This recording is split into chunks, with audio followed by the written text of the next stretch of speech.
I would find myself trackside in my hometown of Thomasville, Alabama on the morning of July 2nd. NS 384 would catch me by surprise and I would not have time to set up my tripod. SD70 ACE NS 1152 would lead the train with a good condition P5 horn along with a tree limb they picked up along the way.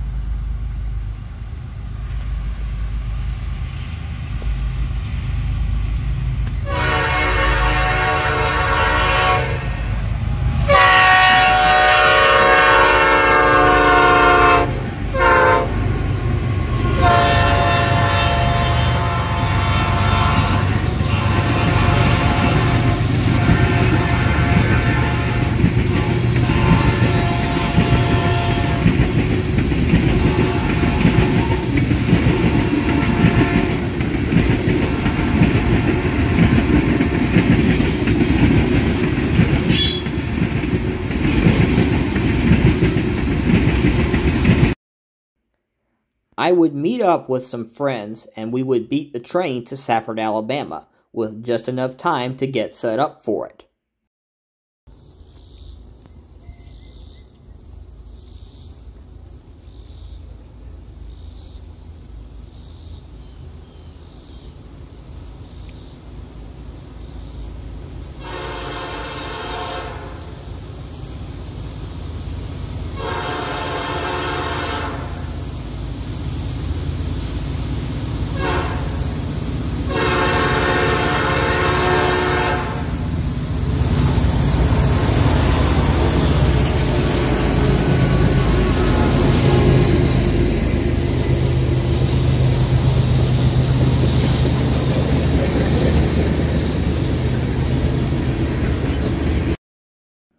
While leapfrogging 384, we would pass NS 183 at the south end of Catherine Siding in Catherine, Alabama.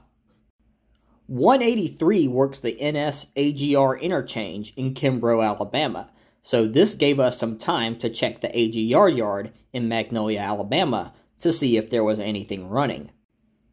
AGR typically doesn't run anything on Saturdays, but they did have a freight train parked at the north end of the yard. There was also a brand new engine deeper in the yard, which was Bayline 3508. I was not able to get a close look at this engine, but I could tell it was a 4-axle EMD standard cab of some kind. Once we were satisfied with our shots at Magnolia, we would move to Yellow Bluff, Alabama to catch AGR 180, which originates in McMillan Yard and works the International Paper Mill in Yellow Bluff. We would not have to wait long before AGR 180 emerged from behind a row of boxcars. Leading the train was Bayline 507, one of a handful of engines that still bear the original paint scheme of the Atlanta and St. Andrews Bay Railroad, which was nicknamed the Bayline.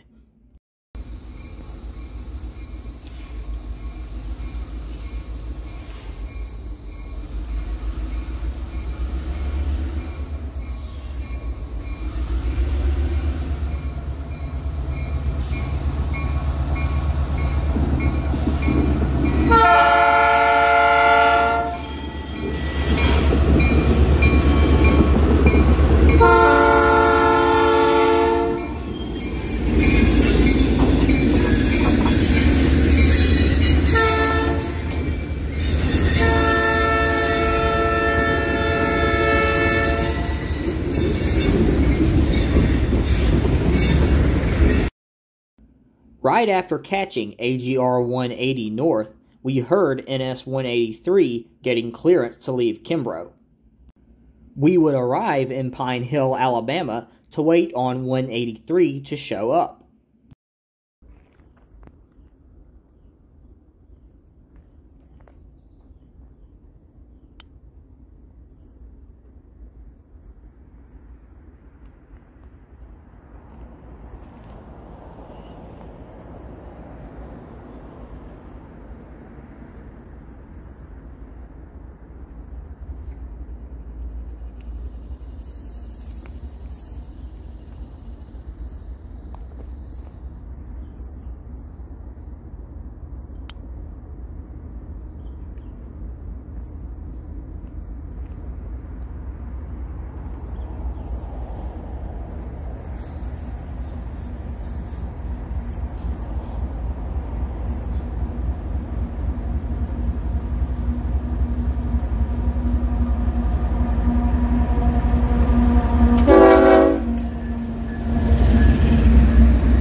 NS-182 would be holding the main at the north end of Sunny South siding, while 183 would run around it on the siding. 182 would have Union Pacific Power leading the newly implemented 1x2 lash-up. NS-1813 and SD-70 ACC would be the second DPU facing south on this Irondale, Alabama bound freight train.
After good trains and fellowship, my friends would head back to Mobile.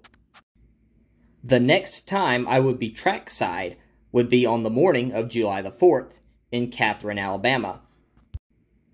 I would find NS-183 holding the main in Catherine with a trio of Union Pacific engines, the third of which was an EMD SD-70AH T4.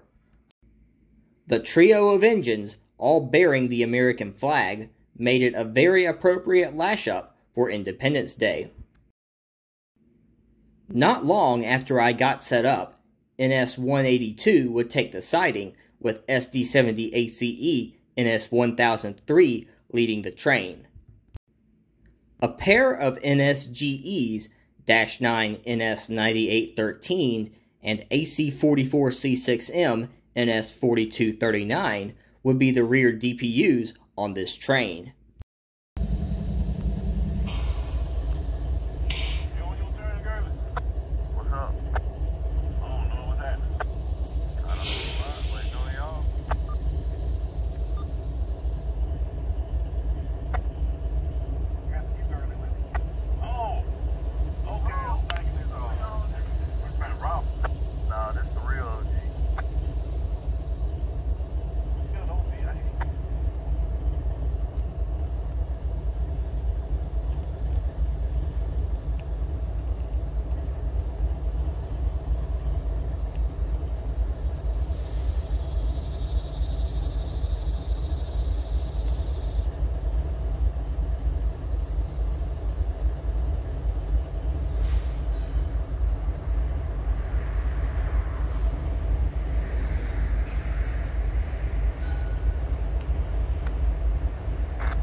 After 182's train cleared the south switch at Catherine, NS 183 would get clearance to head south.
After 183 departed Catherine, I would head to Linden, Alabama, in hopes of getting some Genesee and Wyoming action. I would head north until hearing the end of train device on AGR 211 South. I would get back to Linden with enough time to get set up for the 211 South, but I was not expecting MNBR L125 to beat it to the nearby diamond. Per the usual, the Montgomery, Alabama-bound freight train would have a mixture of standard cab EMDs for power.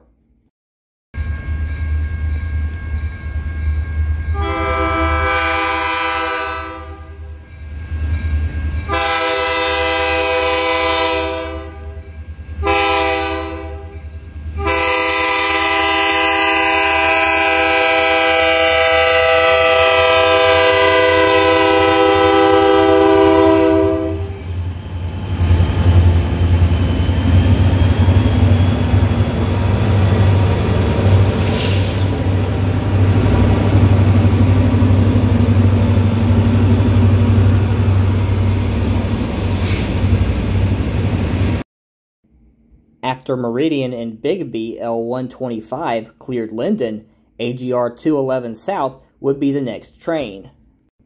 The lead engine was one I had been hoping to catch leading a freight train for quite some time. AGR 3355 is the only SD40-2 on AGR's roster to have the headlights in the nose of the engine. The former Burlington Northern 7075 would be right at home on former BNSF and BN trackage. They would meet AGR 101 North at the south end of Linden Siding, where the trains would switch crews and IDs. With the crew swap, the 211 South would become the 101 South, so the Magnolia, Alabama-based crew could stay at their home terminal. Likewise, the 101 North would become the 211 North, allowing this crew to return to their home terminal as well.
A lot of people dislike G&W for their orange paint scheme that they are quick to paint their engines with. Over time, I have taken a liking to the G&W lines, especially the Alabama and Gulf Coast Railway. I have very fond memories of this line from when Burlington Northern owned it in the late 90s, as well as from the early days of the Burlington Northern Santa Fe. In its current state, there are two other reasons why I like AGR so much. One is because AGR still uses verbal track warrants, which most Class 1 railroads are getting away from. With a verbal track warrant, you can hear the location of the train, where the train has clearance to, and other information, such as if the train has work and if they will be meeting other trains. Two is because AGR runs like clockwork. The 101 South got their track warrant to Magnolia at 12:01 p.m. Central, and the 211 North got their warrant to Bology at 12:05 p.m. Central. If you are lucky, you can get both AGR trains, as well as the Meridian and Bigby train, in Linden in about an hour's time. These are the only 3 trains that run through Linden, and I was fortunate enough to get them all within 45 minutes time.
Once I got back into Thomasville, I would see NS 183 heading south, and I would beat the train to Fulton, Alabama just in time.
Later that afternoon, I would be trackside in my regular spot for NS 384.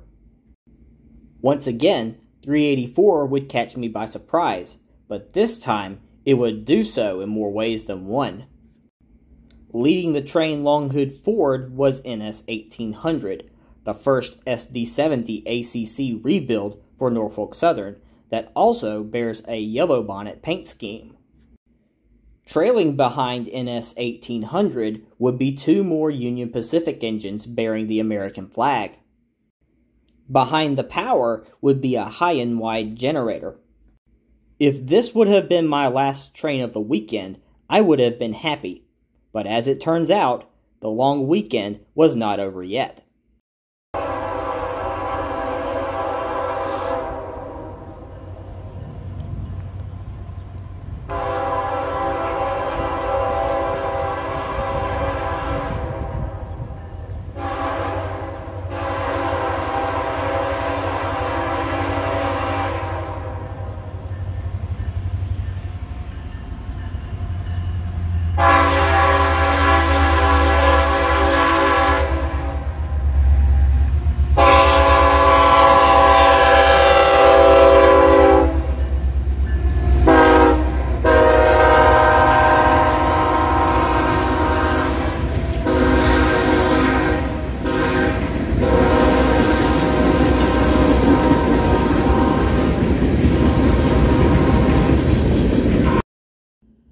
My parents would drive me back to Greenville on July 5th. At a crossing south of Montgomery, Alabama, I could make out a lead engine with high headlights in the distance. On CSX, this could only mean one thing, an SD-70 AC rebuild leader. CSX-T 4570 and another rebuild, CM44AC CSX-T 7008, would lead CSX M524 north towards Montgomery.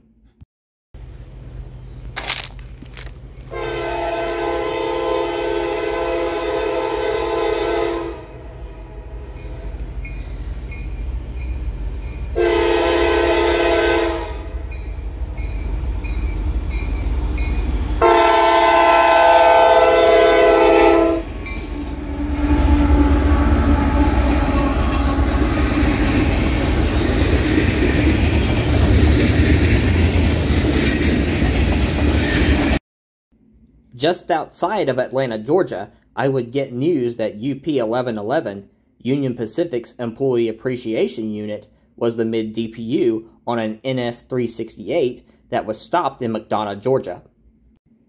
I would get lucky, since 368 had not moved when I got to Stockbridge, Georgia, which was on my route back to Greenville.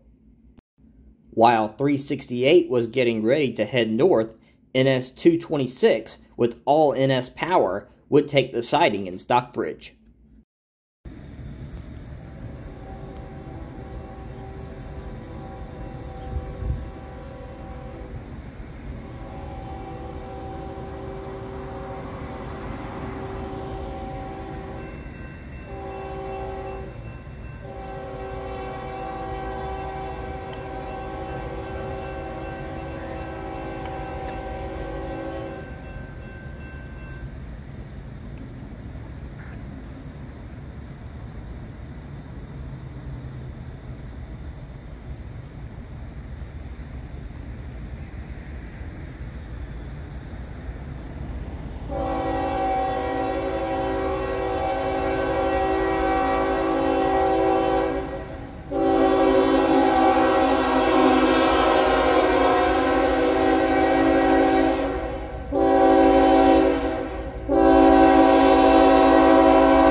After the end of 226 cleared Stockbridge, 368 would begin moving.